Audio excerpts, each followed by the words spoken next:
주신 하나님 말씀 함께 나누도록 하겠습니다. 히브리서 10장 1절부터 18절까지 말씀입니다. 자, 우리가 갖고 있는 하나의 선입견, 오해가 하나 있다면 이런 것 같아요. 구약의 희생 제사는 좀 문제가 있었구나, 좀 이렇게 부정적으로 보는 경향이 있습니다. 희생 제사는 문제가 많고 이것은 이미 실패한 예배다, 이렇게 평가하는 그런 견해가 있습니다. 신학자들도 조금 간혹 그렇게 보시는 분들도 계신 것 같고, 우리 평신도 분들 가운데도 많은 분들이 이 구약의 희생 제사는 문제가 많은 것으로, 그래서 오늘날 우리는 그 문제 많은 제사가 아니라 예배를 드리는 거다, 이렇게 우리가 생각합니다. 근데 여러분, 전혀 그렇지 않아요.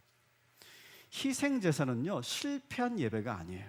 오히려 이 희생 제사는 이스라엘 백성들에게 주신, 따라합시다, 은혜의 선물. 희생 제사는요, 은혜의 선물이에요. 자, 출애굽기 20장 24절에 보면 이스라엘 백성들에게 하나님께서 이렇게 처음으로 제안을 하십니다. 같이 읽겠습니다. 너는 내게 토단을 쌓고 그 위에 내 양과 소로 내 번제와 화목제를 드리라. 아멘. 이스라엘 백성들에게 하나님께서 먼저 제안을 하시는 거예요.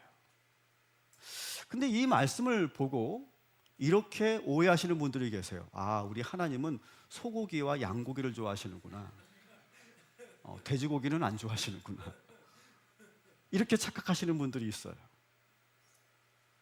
근데 여러분, 하나님께서 왜 이 희생 제사를 제안하셨습니까? 이스라엘 백성들의 죄의 문제를 해결하기 위해서 이 방법을 제안하신 거예요.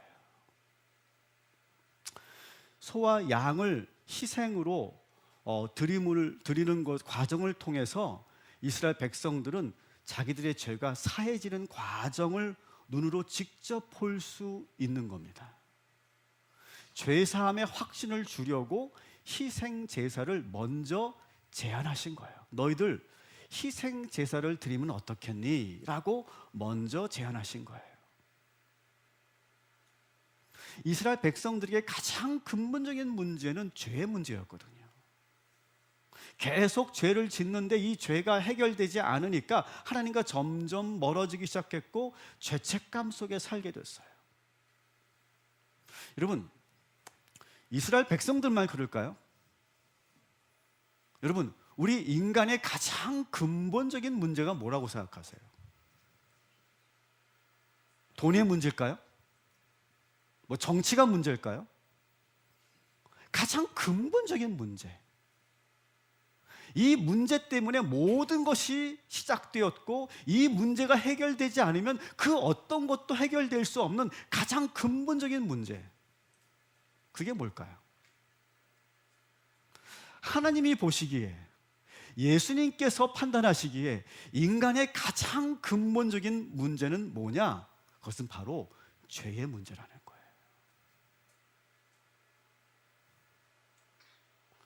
이 죄의 문제를 해결하지 않고서는 절대로 우리는 행복할 수가 없습니다.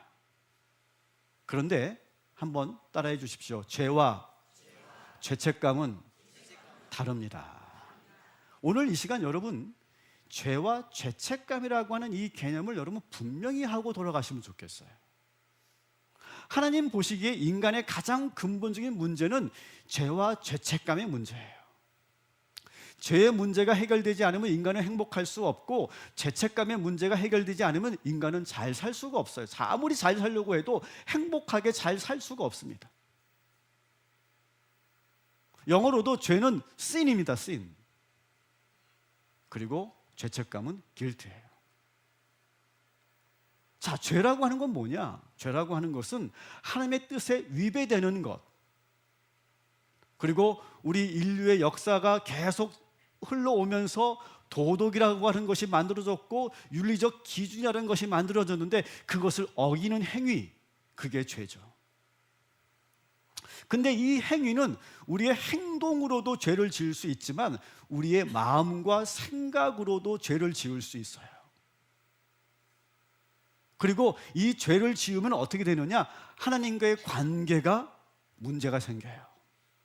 주변 사람들, 우리 부부 간에도 죄가 그 사이에 있으면 그 관계가 무너지는 거죠.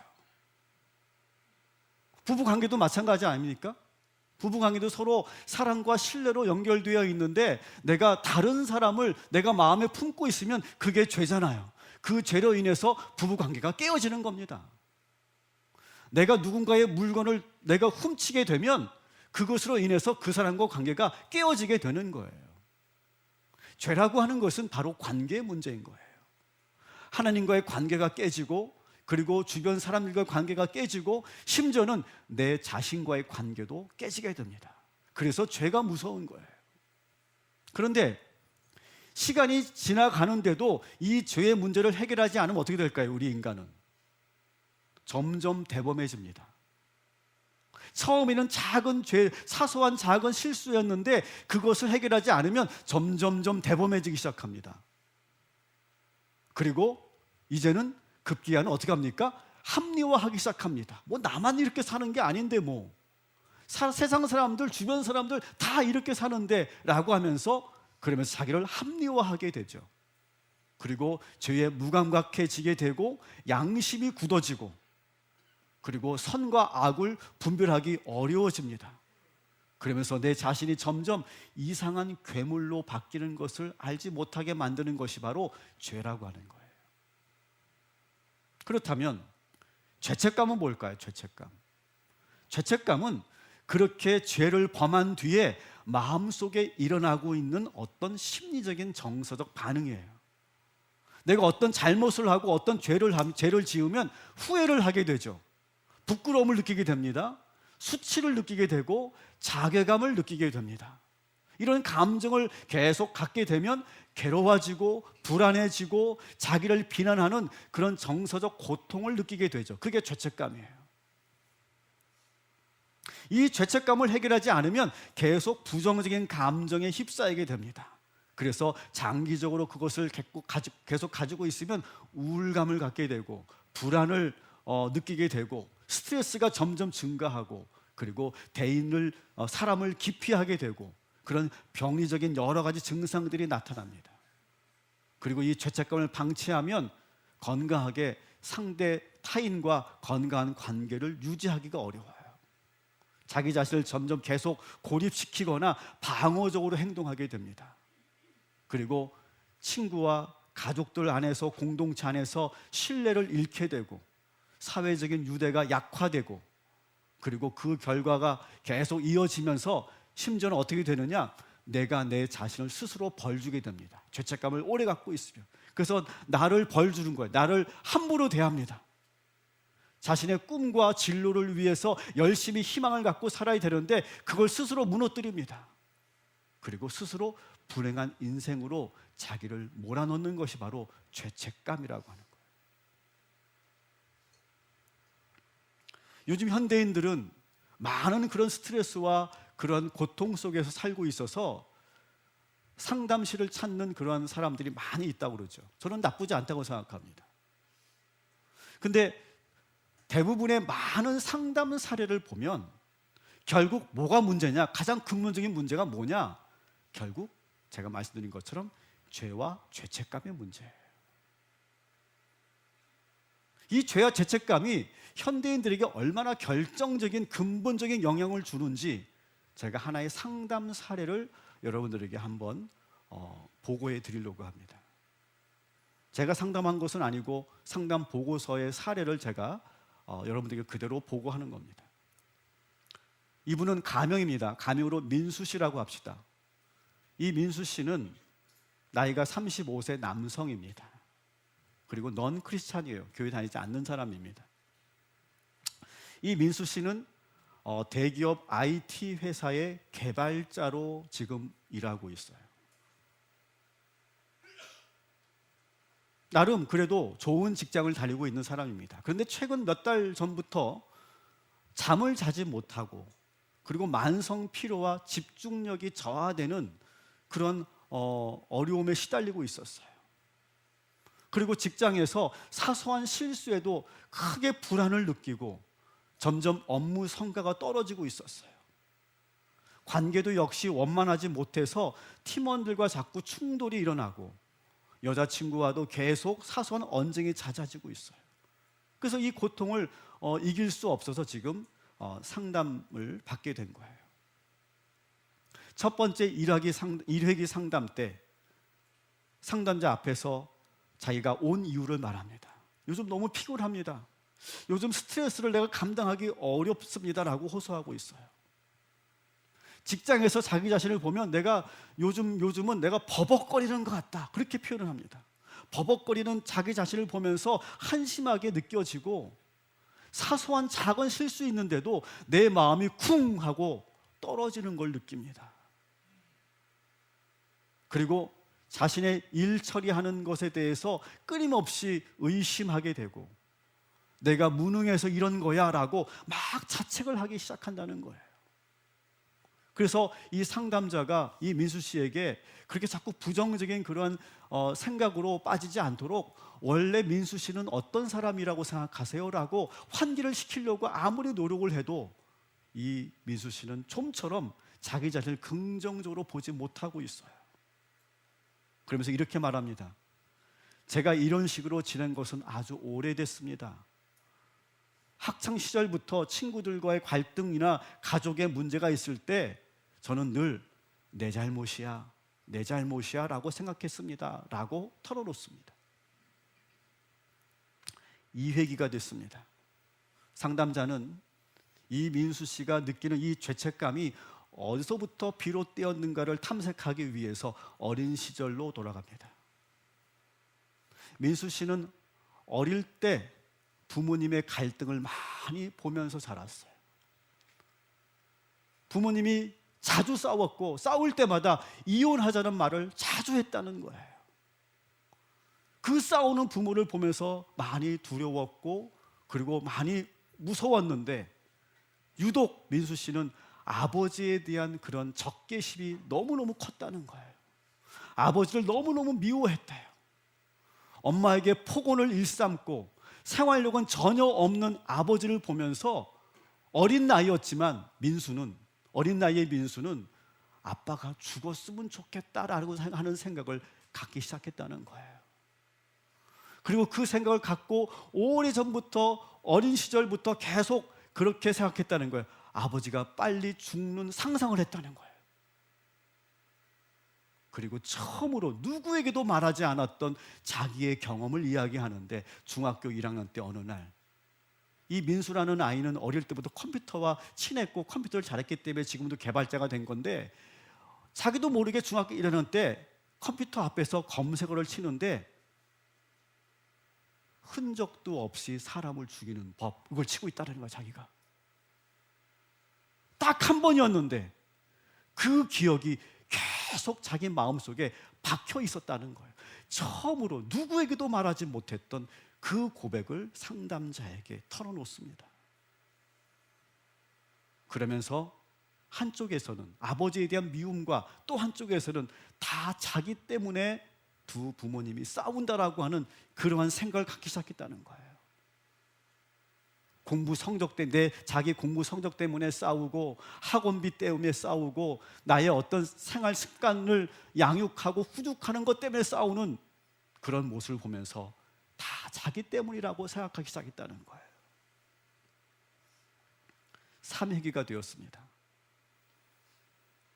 상담자는 민수 씨에게 지금까지 당신이 갖고 있었던 그 죄책감을 어떻게 처리해 왔냐고 물었습니다. 민수는 어릴 때부터 이렇게 생각했대요. 내 탓이야, 다 나 때문이야 라고 생각했다는 거예요. 오히려 그렇게 생각하는 게 마음이 편했다는 거예요. 내가 외부적 상황은 통제할 수 없지만 내가 잘하면 돼. 내가 잘하면 되고 다 내 탓이야. 내가 잘하면 돼. 그렇게 생각하면서 스스로 위로하고 오히려 이 허상의 통제감을 느꼈다는 거예요. 그런데 이 생각이 효과를 봤어요. 민수는 다 내 때문이야 라고 생각했기 때문에 열심히 공부하기 시작했다는 거예요. 열심히 공부해서 엄마 아빠를 기쁘게 해드려야지라고 생각했다는 거예요. 자기가 공부를 잘하니까 두 분이 덜 싸우는 것처럼 보였대요. 정말로. 이때부터 민수 씨는 나만 잘하면 되는구나. 내가 잘하면 모든 게 다 잘 될 거야 라고 생각했다는 거예요. 그리고 이것이 학창시절에는 공부라고 하는 성적으로 인해서 통하는 것처럼 보였고 실제로 엄마 아빠가 덜 싸우는 것처럼 느껴졌대요. 근데 시간이 가면서 이제 성인기에 들어서면서 복잡한 사회생활을 하게 되면서 이 지금까지 살아왔던 삶의 방식이 통하지 않는다는 것을 뒤늦게 알게 됩니다. 나만 잘한다고 되는 게 아니었어요. 오히려 문제는 점점 꼬여만 갔고 그러면 그럴수록 자기 스스로에 대해서 나란 인간은 가치 없는 놈이야 라고 하는 그런 자기 비하와 죄책감이 점점 심해졌대요. 그래서 어느 순간부터 불안과 우울이 이어졌고 대인 관계를 할 때도 지나치게 방어적으로 굴거나 상대방을 너무 눈치를 보거나 스스로 위축되는 행동을 하기 시작했다는 거예요. 예를 들어서 이제 직장에서 회의를 하고 미팅을 할 때 아이디어를 내는 과정에서 자기가 낸 아이디어에 대해서 어느 동료가 조금이라도 비판적인 말을 하면 그래, 내가 한심해서 그래, 내가 이 팀에 폐를 끼치고 있어, 나는 쓸모없는 놈이야 라고 막 자책을 하면서 움츠러드는 거예요. 그러다 보니까 주변의 그런 동료들과 상사들이 민수 씨는 다 좋은데 왜 이렇게 적극적이지 못하고 왜 이렇게 항상 주눅 들어 있어 라고 하는 말을 하기 시작하더라는 거예요. 또 그 말을 들으니까 그래, 내가 다 잘못이고 나의 부족이야. 그러면서 죄책감이 점점 강화되더라는 거예요. 이게 계속 악순환이 계속 이어지게 됩니다. 사회기 때는 이제 지금 만나고 있는 여자친구와의 관계에 대해서 이야기를 하게 됩니다. 여자친구와 데이트를 할 때마다 항상 민수 씨는 그 여자친구의 그런 기분과 상태를 너무 과도하게 살피고 있는 자기 자신을 발견하게 됩니다. 어떤 문제가 생기면 내가 제대로 계획을 세우지 못해서 그래 라고 그렇게 말을 합니다. 그래서 여자친구에게 항상 자기 입에서 미안하다, 잘못했다라고 말을 계속 입에 달고 살게 되는 거예요. 처음에는 여자친구가 미안하다, 잘못됐다고 하니까 참 착하다, 민수 씨는 참 착한 것 같아 라고 했는데 계속 그 말을 계속 입에 달고 사니까 어느 순간부터 여자친구가 답답하기 시작한 거예요. 뭐가 그렇게 잘못했냐고, 뭐가 그렇게 잘못했고 뭐가 그렇게 죄송하냐고, 왜 항상 그런 말밖에 할 수밖에 없냐고, 좀 솔직히 자기의 생각을 좀 얘기할 수 없냐고 아무리 얘기해도 민수 씨는 얘기할 수 없었고, 그리고 그것이 갈등의 원인이 됐다는 거예요. 그리고 그렇게 여자친구가 그렇게 비판을 하면 또 그 말을 듣고 스스로 내가 잘못했구나라고 또 한 번 자책하게 되고, 그리고 이 죄책감이 좀처럼 사라지지 않음으로 인해서 모든 사람과의 소통이 막히게 되고, 그리고 그 어느 스스로 감옥에 들어가게 되는 그런 경험을 하게 되었다라고 하는 그런 상담 사례입니다. 여러분, 이 민수 씨의 근본적인 문제는 뭘까요? 바로 죄와 죄책감의 문제죠. 아버지를 극도로 미워했던 때가 있었어요. 아버지를 죽었으면 좋겠다라고 상상하던 때가 있었고, 자기도 모르게 끔찍한 검색어를 자기가 쳤던 그 죄의 기억이 분명히 있는데 이 죄의 기억을, 이 죄의 문제를 그대로 방치해 둔 거예요. 해결하지 않고. 그랬더니 그것이 죄책감으로 나타나기 시작했고, 죄책감은 자기 비하로 자기 자신을 깎아내리고 가소평가하게 만들었어요. 처음 이 민수 씨를 만나면 사람들은 민수 씨는 참 착한 사람인 것 같아, 참 좋은 사람인 것 같아 라고 하는 말을 들었는데, 시간이 가고 그 관계가 오래 지속되면 참 답답한 사람, 왜 이렇게 자존감이 낮고 왜 열등감이 많은 사람으로 이렇게 변하는지 몰라 라고 하는 말을 듣기 시작한다는 거예요. 그래서 직장에서도 여자친구에게도 인정받지 못하게 된다는 거예요. 여러분, 그만큼 이 죄와 죄책감은 우리 인생에 너무너무 큰 문제예요. 내가 행복하냐, 행복하지 않으냐, 불행하냐의 근본적인 원인이 바로 이 죄의 문제와 죄책감의 문제라고 하는 거예요. 그래서 우리는 모일 때마다 죄에 대해서 회개해야 되고, 그리고 죄책감으로 벗어나는 죄 사함을 우리가 받아야 되는 줄 믿습니다. 이 민수 씨는 전혀 교회를 다니지 않는 사람이니까 이 문제를 어떻게 해결해야 되는지를 그 방법을 알 수 없는 거예요. 상담만으로도 이 문제가 해결될 수 없다는 것을 그는 모르고 있는 거죠. 이 문제를 해결하기 위해서 하나님께서는 이스라엘 백성들에게 희생 제사를 허락하신 거예요. 자, 희생 제사를 한번 봅시다. 이 희생 제사는요, 상당히 시각적입니다. 오감적이에요. 어린 양의 피를, 붉은 피를 통해서 내 죄가 정결하게 된다고 하는 것을 보게 하는 거예요. 실제로 그것을 보게 되고, 두 번째는 아사셀의 염소잖아요. 아사셀의 염소를 통해 나의 죄가 전이 되고, 이 아사셀 염소가 멀리 떠나서 이제는 내가 나의 죄와 멀어졌다, 이제 단절되었다라고 하는 것을 직접 눈으로 보게 하는 거예요, 희생제사는. 그리고 이제 대제사장이 지성소에 들어가서 나의 죄를 위해서 간절히 기도해 주는, 그리고 그 성소에서 그 기도의 향이 올라가는 것을 보면서, 그래, 내 죄가 사해졌어, 한 번 더 그것을 느끼게 하고, 마지막에 그 제물을, 그 소와 양을 번제단에 올려놓고 완전히 태움으로 인해서 나의 죄가 다 태워졌다라고 하는 것을 한 번 더 경험하게 하는 거예요. 그리고 여러분, 번제단에 이 제물을 태우면 뭐가 생깁니까? 뭐가 생겨요? 고기 꼽았잖아요. 뭐가 생겨요? 연기가 생기죠.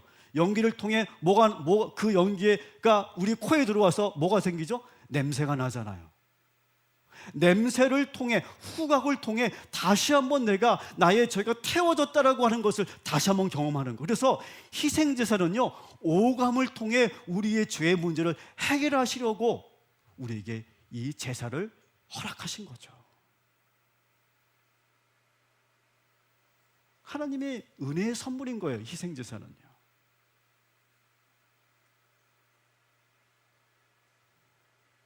우리 인간이 해결할 수 없는 방법을 희생제사를 통해 그 죄의 문제를 해결하게 하신 거예요. 오늘날 우리는 희생제사가 아니라 예배를 드리고 있어요. 예배를 통해 우리는 회개합니다. 오늘도 우리는 회개했어요. 그리고 예수 그리스도의 보혈의 피로 죄사함을 받습니다. 사랑하는 성도 여러분, 오늘도 꼭 회개하시기를 주님의 이름으로 축원합니다. 여러분, 그 죄의 문제를 꼭 해결하셔야 됩니다.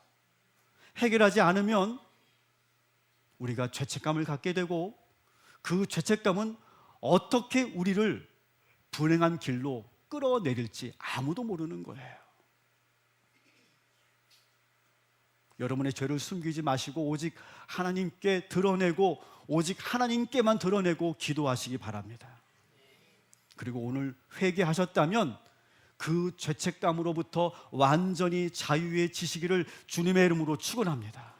그래서 오늘 이 예배를 통해 여러분이 하셔야 될 것, 죄와 죄책감으로부터 자유해지시고 해방되셔서 이제는 우리가 그 죄와 죄책감으로 인해서 우리를 괴롭히고 우리를 불행하게 만드는 그 모든 사슬로부터 자유해지는 것, 이것이 오늘 우리가 예배드리는 이유이고 목적인 줄 믿습니다.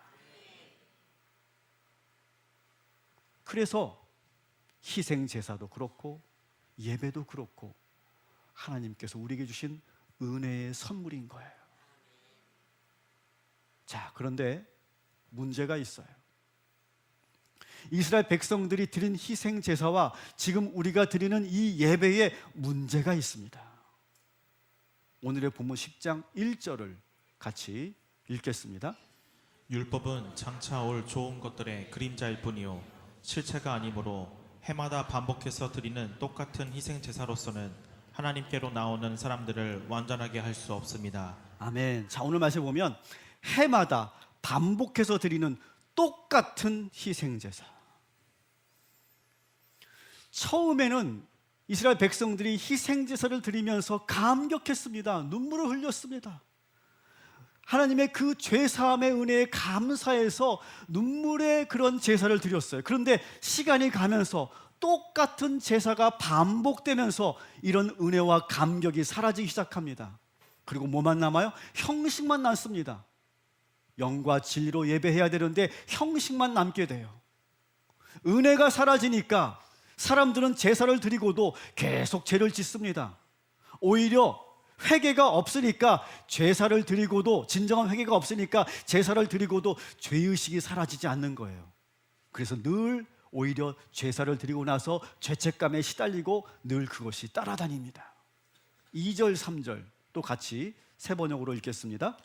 만일 완전하게 할 수 있었더라면 제사를 드리는 사람들이 한 번 깨끗하여진 뒤에는 더 이상 죄의식을 가지지 않을 것이고 따라서 제사 드리는 일을 중단하지 않았겠습니까? 그러나 제사에는 해마다 죄를 회상시키는 효력은 있습니다. 아멘. 자 보세요.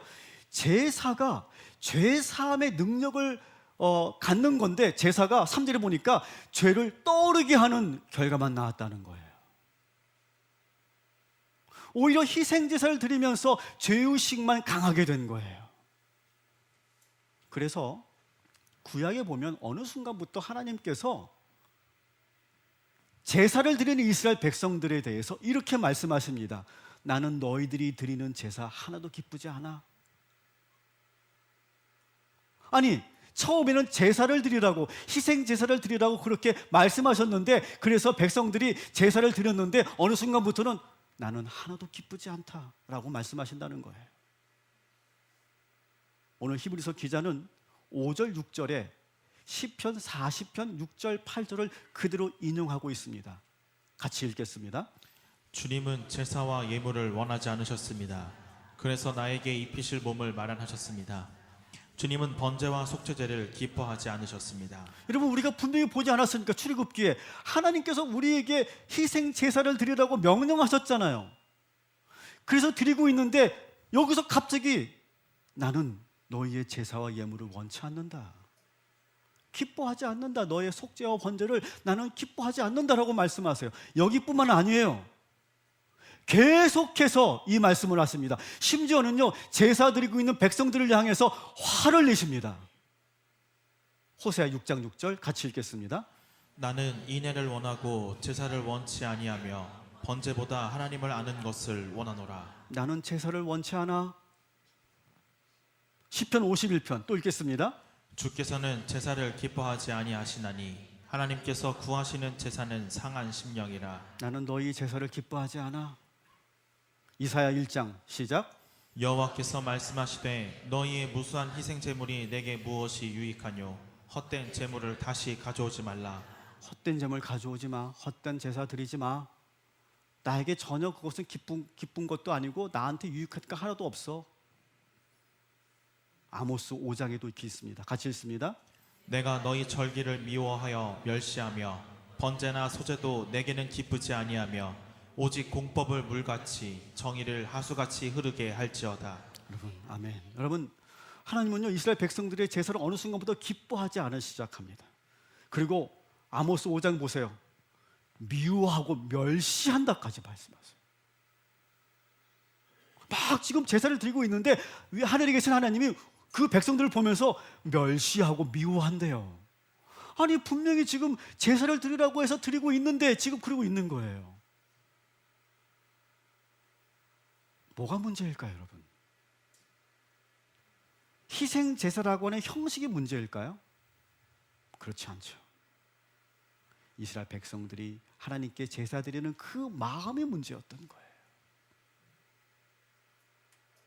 제사의 형식은 있지만 백성들의 그 진정성에 문제가 있었던 거예요. 그래서 예수님께서 옛 언약을 새 언약으로 바꾸셔서 우리에게 오셨던 것처럼 제사, 희생 제사에서 새로운 형식의 예배를 우리에게 허락하셨죠. 그죠? 그래서 우리는 지금 예배를 드리고 있는 겁니다. 그러면서 우리들에게 예수님께서 계속 하시는 말씀이 뭡니까? 이 예배를 향해서 신령과 진정으로 예배해라. 신령과 진정으로 예배하라고 하는 말씀을 계속하십니다. 그래서 예수님은 우리에게 예배를 주셨죠. 그래서 근데 이 제사와 예배의 가장 결정적인 차이는 뭡니까? 제사는 대제사장을 대리로 해서 그 사람이 대신해 주는 거예요. 근데 예배는 뭡니까? 우리가 직접 대제사장이 되어서 우리가 직접 하나님께 예배하고 하나님의 성소에 나와서 우리가 함께 직접 예배드리는 거예요. 그 근거가 뭡니까? 예수님을 통해서 휘장이 찢어졌죠. 휘장이 열림으로 인해서 우리가 지금 이 성소에 들어온 거예요. 지난주에 말씀드린 것처럼 우리는 지금 하나님이 계신 성소에 들어와 있는 줄 믿으시기 바랍니다. 예수님께서 그 지성소의 성막을 찢으셔서 우리를 들어오게 하셨고 우리를 초대하셨어요. 우리 10절 말씀 같이 읽겠습니다. 이 뜻을 따라 예수 그리스도께서 자기 몸을 단번에 들이심으로써 우리는 거룩하게 되었습니다. 단 한 번의 희생으로 우리를 거룩하게 하셨어요. 12절도 같이 읽겠습니다. 그리스도께서는 죄를 사하시려고 단 한 번의 영원히 유효한 제사를 드리신 뒤에 하나님 오른쪽에 앉으셨습니다. 단 한 번의 제사로 우리의 죄를 사하여 주셨어요. 14절 보겠습니다. 그는 거룩하게 되는 사람들을 단 한 번의 희생 제사로 영원히 완전하게 하셨습니다. 단 한 번의 희생 제사로 영원히 완전하게 하셨어요. 그래서 우리는 하나님께 제사가 아니라 직접 예배드리게 된 줄 믿습니다. 그런데 이제 좀 눈 떠보세요. 그런데 우리의 예배에 역시 문제가 생겼다는 거예요. 어느 순간부터 우리도 이스라엘 백성들처럼 이 예배가 형식화되어 가기 시작했다는 거예요. 주일 예배 자리에 와 있는데 아무 느낌이 없어. 이런 표정을 보면 알아. 내가 아무 느낌이 없어. 하나님의 은혜에 감격하는 표정이 아니야. 진정으로 회개의 눈물을 흘리지도 않아. 설교 말씀을 들으면서 그 안에서 하나님의 음성을 들어야 되는데 오늘 목사 설교가 어떻더니 저떻더니 평가나 하고 있어. 자기가 올라와서 해보라지. 찬양을 불러도 별 감정이 없어. 손 들고 찬양하는 것도 귀찮아. 팔만 아파. 그래도 나와 있어. 나오기는 안 나오면 찝찝하고 괜히 벌 받을 것 같으니까 나오긴 나와. 근데 예배가 전혀 즐겁지가 않아. 눈만 감고 싶고 눈 뜨라니까 졸리기만 하고 예배는 드리지만 하나도 변화되는 게 없고 스스로 달라지려고 노력하지도 않고 하나님 말씀을 들었지만 순종하지 않아. 사랑하는 성도 여러분, 여러분의 예배가 여전히 그렇다면 하나님께서는 분명히 말씀하실 거예요. 나는 너희들의 예배를 기뻐하지 않아. 나는 너희들의 지금 예배하는 모습 보면서 나는 가증스럽다고 생각해. 얼마나 무서운 말입니까, 여러분? 너는 지금 기름진 제사를 드리고 있구나. 내가 언제 너에게 그런 예배 드리라고 했니? 만일 여러분 그런 평가를 받으신다면 여러분 어떠시겠냐고요? 그런 말씀을 여러분들에게 하신다면 여러분 어떠시겠냐고요? 여러분 이스라엘 백성들만의 문제가 아닙니다. 희생 제사의 형식이 문제가 아니에요. 우리들의 문제예요. 우리들의 지금 이 예배가 문제인 겁니다. 부탁드립니다, 여러분. 여러분의 예배가 회복되기를 주님의 이름으로 축원합니다. 신령과 진정으로 드리는 예배자가 되시기를 주님의 이름으로 축원합니다. 오늘도 여러분 예배에 성공하고 돌아가시기를 주님의 이름으로 축원합니다. 눈 빨개져서 돌아가지 마시고 제발. 아무 느낌 없이 한 시간 앉았다가 그냥 가는 그런 여러분 되지 마시고 한 분도 빠짐없이 아직 늦지 않았어요. 지금부터라도 눈 뜨면 돼. 그리고 예배에 성공하고 돌아가시기를 주님의 이름으로 축원합니다. 주님 앞에 진정으로 회개하십시오. 주의 보혈로 여러분 죄사함 받았음을 확실하게 믿고 돌아가시기 바랍니다. 하나님의 은혜에 감사하시기 바랍니다. 전심으로 찬양해 보시기 바랍니다. 목회자의, 설교자의 이 말씀을 통해 주의 음성을 듣고 돌아가시기 바랍니다. 들었으면 아멘 하시고 순종하시기를 주님의 이름으로 축원합니다. 결단했으면 새롭게 살도록 여러분 도전하시고 노력하시고 여러분의 삶 자체가 예배가 되시기를 주님의 이름으로 축원합니다.